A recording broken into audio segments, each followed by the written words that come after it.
صلى الله على محمد صلى الله عليه وسلم صلى الله على محمد صلى الله عليه وسلم صلى الله على محمد صلى الله عليه وسلم.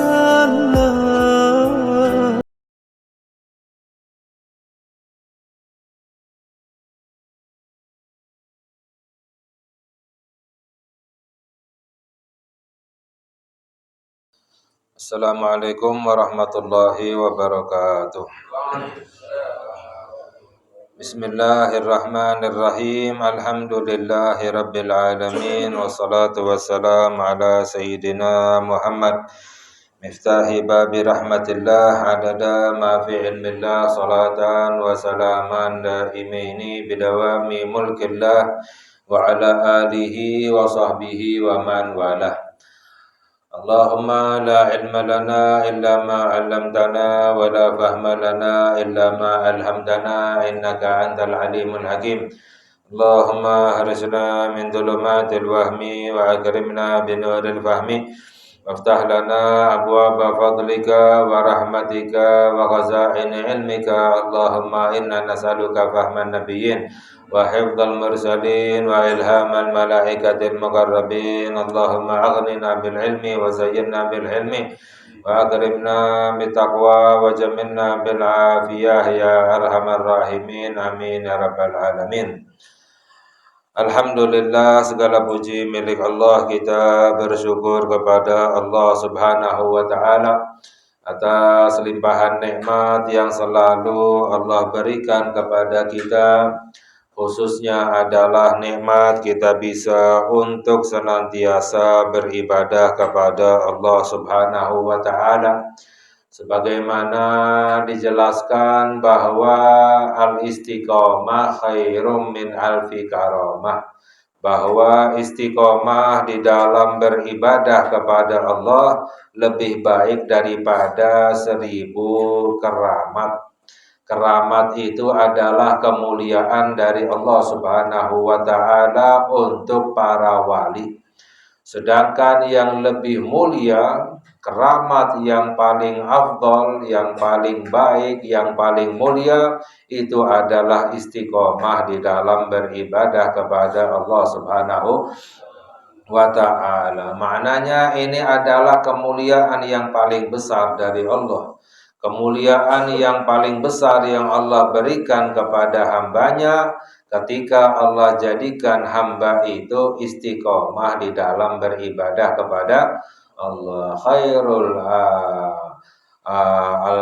Khairul karamah al istiqomah. Sebaik-baiknya keramat itu adalah istiqomah. Jadi orang yang terus beribadah kepada Allah sampai kapan? Sampai meninggal dunia. Istiqomah beribadah kepada Allah sampai meninggal. Jangan menunggu hasil, karena masalah hasil itu urusan Allah Subhanahu wa ta'ala. Ya, jangan menunggu hasilnya, dampaknya, buahnya dan lain sebagainya. Itu semuanya adalah urusan Allah. Intinya adalah kita ini beribadah kepada Allah Subhanahu wa ta'ala. Sampai kapan? Sampai diniatkan sampai meninggal dunia. Jadi nggak ada batasnya, nggak ada waktunya, karena kita ini diciptakan wa ma khalaqtul jinna wal insa illa liya'budun, ya. Kita ini memang diciptakan untuk ibadah. Jadi kemuliaan yang paling besar dari Allah bukan harta yang Allah berikan kepada hambanya, bukan jabatan yang Allah berikan kepada hambanya, bukan kemewahan, kesenangan dan lain sebagainya. Akan tetapi kemuliaan yang Allah berikan kepada hambanya adalah ibadah kepada Allah Subhanahu wa ta'ala.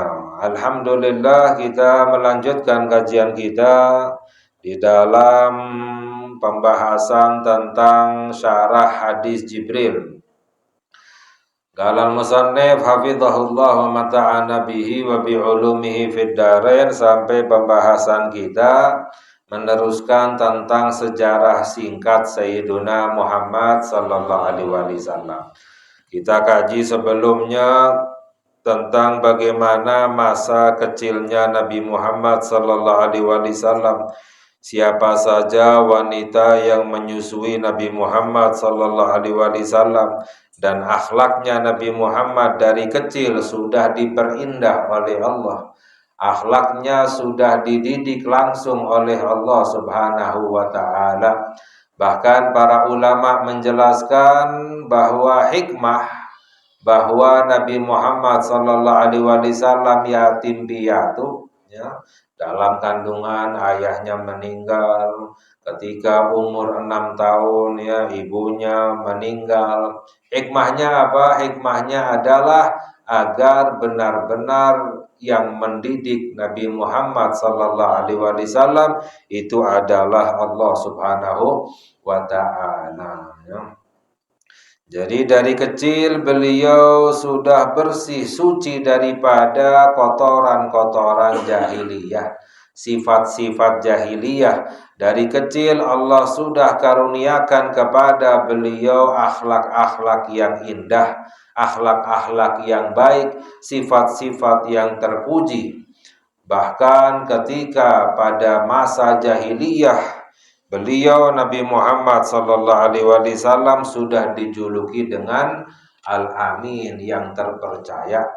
Ya, diriwayatkan bahwa dahulu orang-orang di masa jahiliyah kalau ingin menjaga hartanya yang sangat berharga itu dititipkan kepada Nabi Muhammad sallallahu alaihi wasallam. Siapapun sekiranya punya harta yang sangat berharga, yang sangat bernilai, ingin aman itu hartanya, dititipkan kepada Nabi Muhammad sallallahu alaihi wasallam. Itu istilahnya baru aman, ya.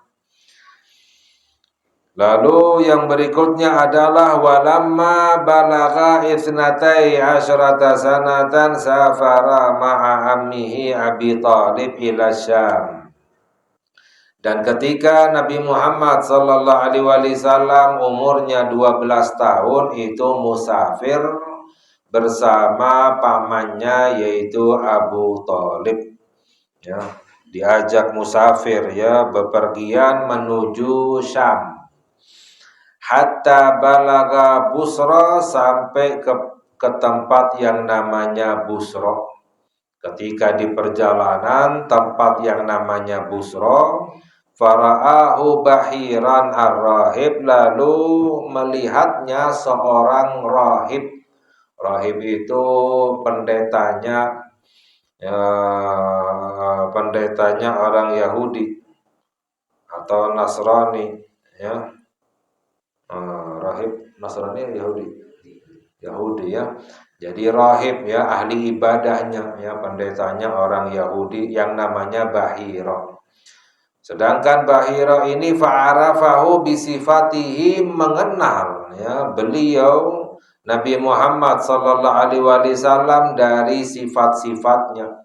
Sebab orang-orang Yahudi khususnya ahli ilmunya, ya, istilahnya ulamanya orang Yahudi itu benar-benar mengenal Nabi Muhammad sallallahu alaihi wasallam. Alladzina atainahumul kitaba ya'rifunahu kama ya'rifuna abna'ahum, dalam Al-Qur'an. Orang-orang yang kami beri kitab yaitu Yahudi dan Nasrani, mereka mengenal Nabi Muhammad sallallahu alaihi wasallam seperti mengenal anaknya sendiri, ya. Jadi seharusnya kita lebih kenal dengan Nabi Muhammad sallallahu alaihi wasallam, jangan kalah dengan orang Yahudi dan Nasrani, ya. Allah katakan di dalam Al-Qur'an, mereka mengenal Nabi Muhammad sallallahu alaihi wasallam seperti mengenal anaknya sendiri, tahu sifat-sifatnya, tanda-tandanya, bagaimana rupanya dan lain sebagainya, seperti anaknya sendiri, kata Allah.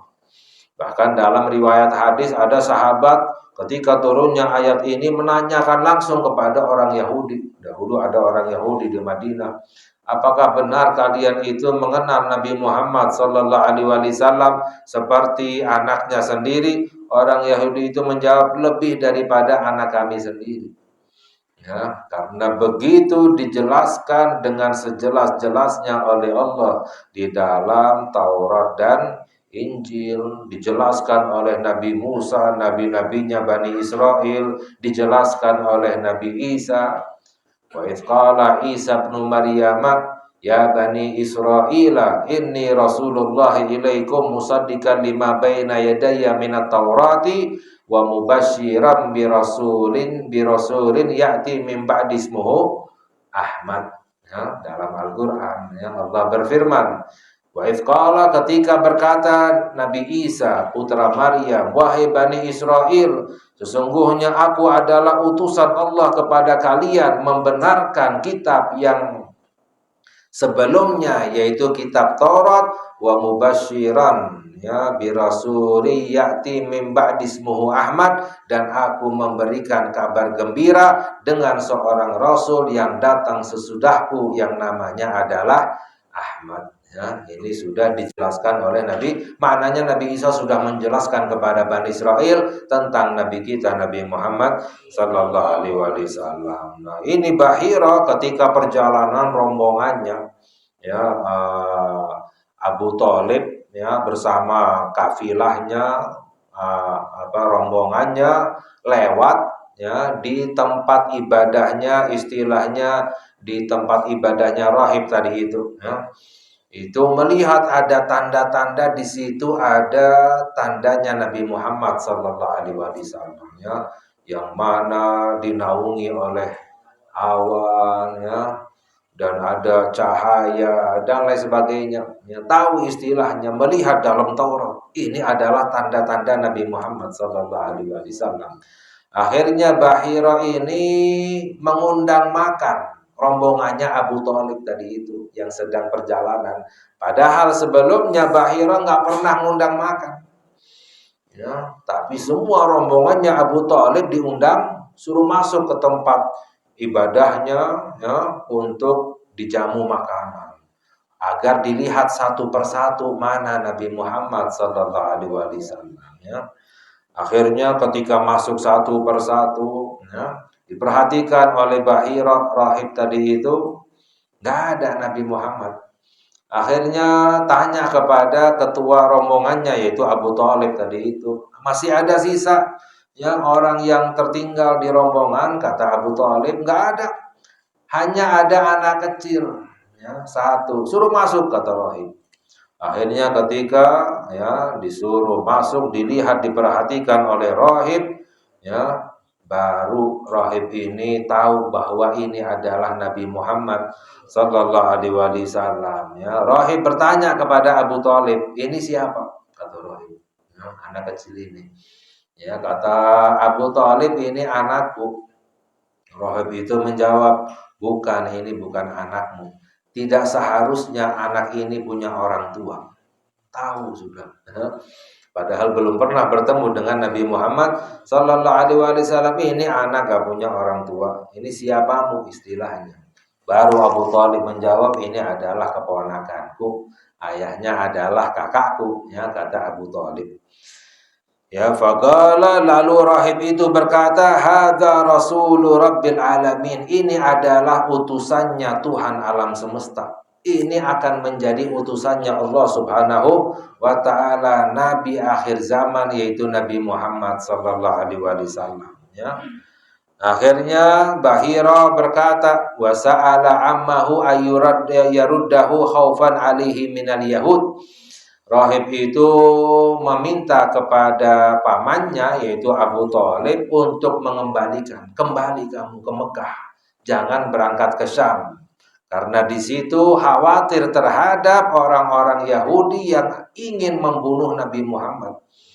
Orang-orang Yahudi yang istilahnya menyimpang, ingin membunuh, nggak mau. ya datangnya Nabi Muhammad sallallahu alaihi wasallam, udah dikasih tahu oleh rahib ini. Rahib ini maknanya apa? Beriman kepada Allah Subhanahu wa taala, masih murni mengikuti ajarannya Nabi Musa, Nabi Isa. Faradahu ila Makkah, lalu dikembalikan kembali, gak jadi ke Syam, kembali ke kota Mekah. Ini terjadi pada saat Nabi Muhammad sallallahu alaihi wasallam berumur 12 tahun, ya. Tsumma safara sallallahu alaihi wasallam ila Syami ma'a Maisarah gulami Khadijah binti Khuwailid radhiyallahu taala anha fi tijaratin laha qabla ayyatazawwajaha. Lalu musafir lagi Nabi Muhammad sallallahu alaihi wasallam, ya, ila Syam, ke Syam bersama Maisarah. Maisarah adalah budaknya Siti Khadijah. Dulu ada budaknya Siti Khadijah bintu Khuwailid membawa dagangannya Siti Khadijah, karena istilahnya Siti Khadijah wanita yang terhormat, wanita yang kaya, ya, pedagang, ya, istilahnya saudagar, ya, membawa Nabi Muhammad sallallahu alaihi wasallam membawa dagangannya Siti Khadijah ke Syam, ya, bersama budaknya Maisarah. Qabla ayatazawajaha, sebelum menikah dengan Siti Khadijah, ya, hatta balagha suqa Busra, sampai mencapai pasar Busra. Ya, di situ diriwayatkan bahwa ketika Nabi Muhammad sallallahu alaihi wasallam berdagang di Busra, ya, duduk di bawah pohon, ya, untuk berdagang, pohon itu menaungi Nabi Muhammad sallallahu alaihi wasallam. Sampai sekarang pohonnya itu ada. Ya, sampai sekarang masih ada, ya. Sampai-sampai orang-orang yang ahli ilmu dari orang-orang Yahudi, pendeta-pendeta itu berkata bahwa ini adalah nabi akhir zaman. Karena nggak ada yang duduk di bawah pohon ini, yang terakhir adalah Nabi Isa. Dan tidak ada yang duduk lagi setelah ini kecuali Nabi Muhammad sallallahu alaihi wasallam. Mengenal semua tanda-tanda sifat-sifatnya Nabi Muhammad sallallahu alaihi wasallam, ya. Jadi sudah dikenal sejak kecil, ya. Falamma raja'a min hadhihi safrati, ketika pulang dari perjalanan ini, jadi ketika itu untuk berdagang Nabi Muhammad kurang lebih umurnya 25 tahun, ya. Ketika pulang dari perjalanan ini berdagang, tazawwajaha sallallahu alaihi wasallam, itu menikah dengan Siti Khadijah, ya. Siti Khadijah dari sebelumnya sudah jatuh cinta kepada Nabi Muhammad sallallahu alaihi wasallam karena melihat kemuliaannya beliau, keindahannya beliau, sifatnya beliau, ya. Wa kana umruhu 25 sanah, sedangkan saat itu umurnya Nabi Muhammad sallallahu alaihi wasallam 25 tahun, wa umruha, dan umurnya Sayyidah Khadijah radhiyallahu taala anha 40 sanah, 40 tahun, ya. Jadi jaraknya adalah 15 tahun.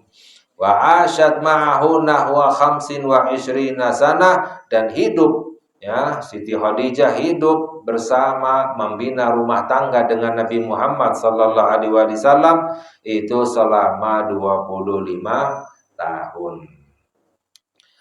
Wa fi sanatil khamisah wa thalathin, dan di tahun 35, di saat umurnya Nabi Muhammad sallallahu alaihi wasallam 35 tahun, hadara sallallahu alaihi wasallam bina'a Quraisyin al-Ka'bah. Beliau menghadiri pembangunan orang-orang Quraisy membangun Ka'bah.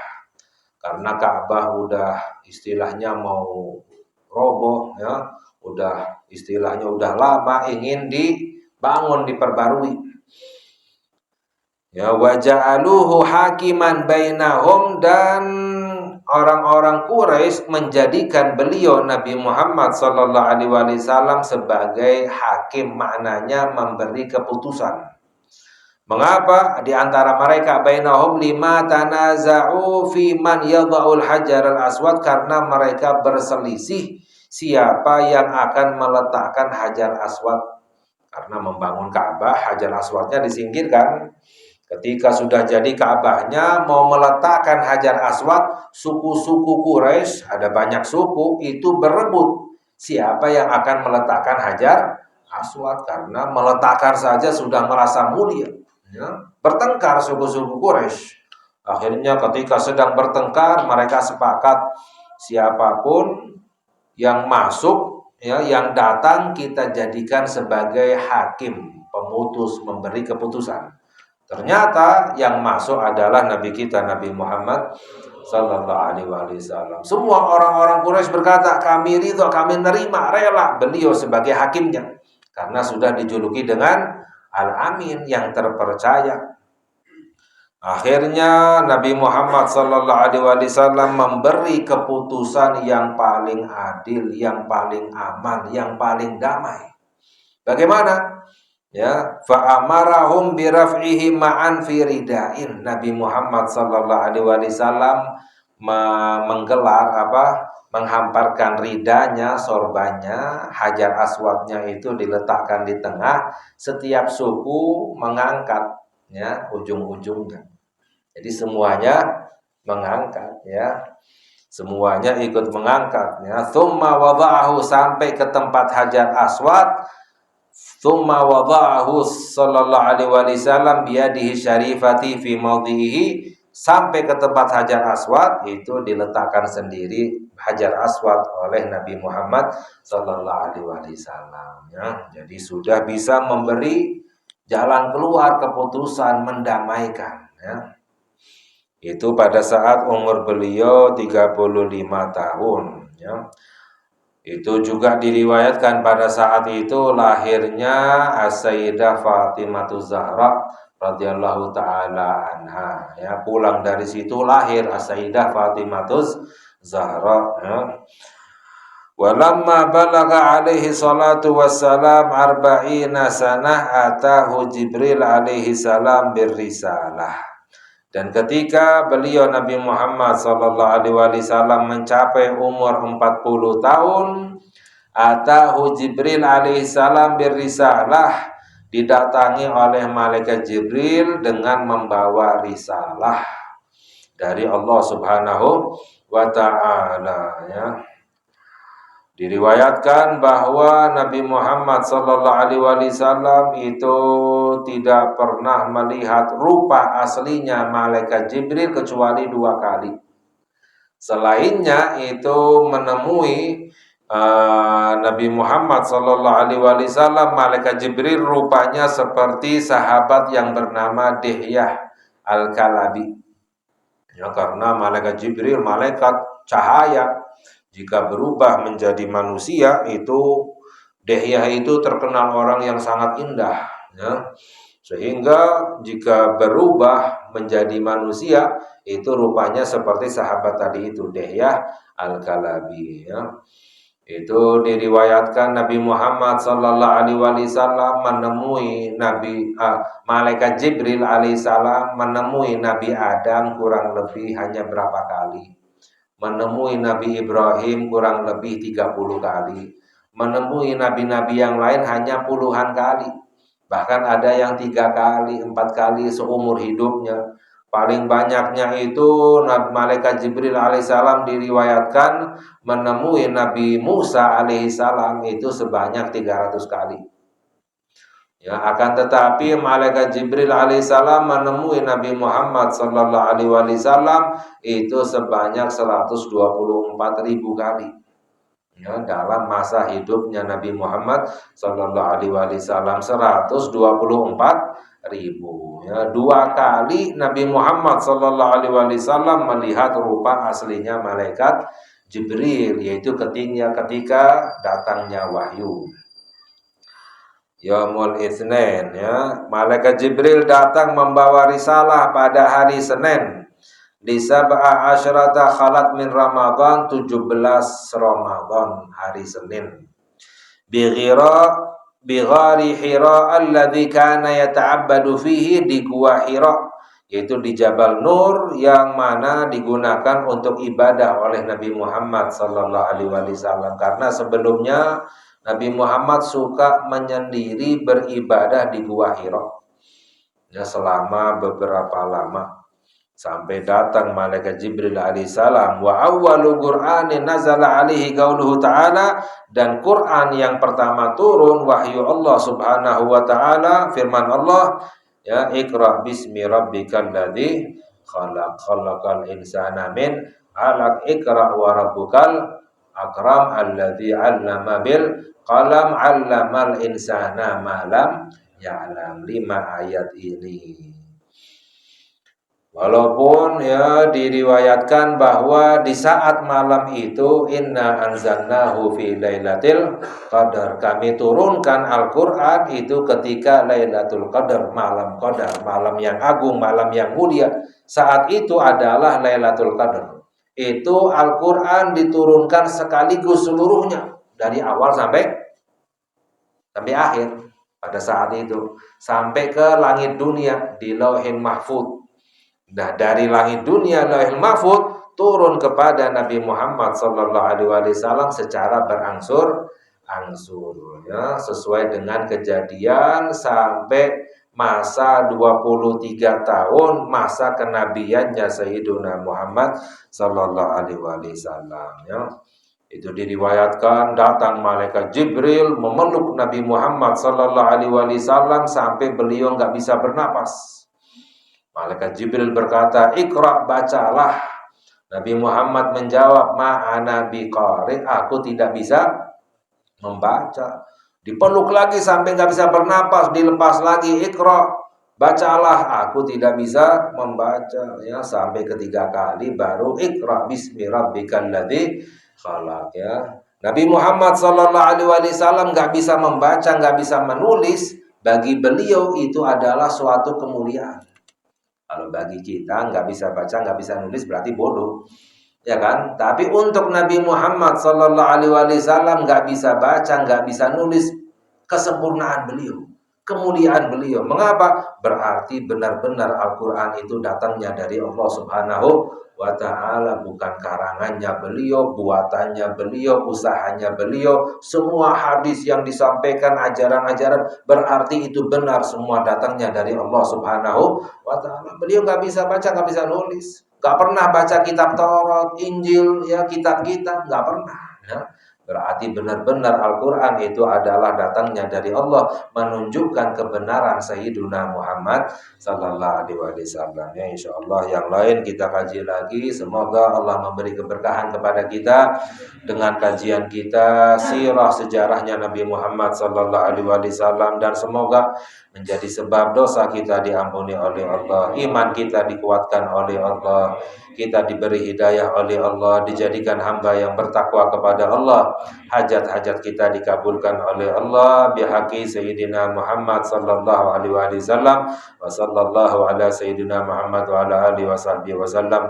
Walhamdulillahi rabbil alamin. Wassalamualaikum warahmatullahi wabarakatuh.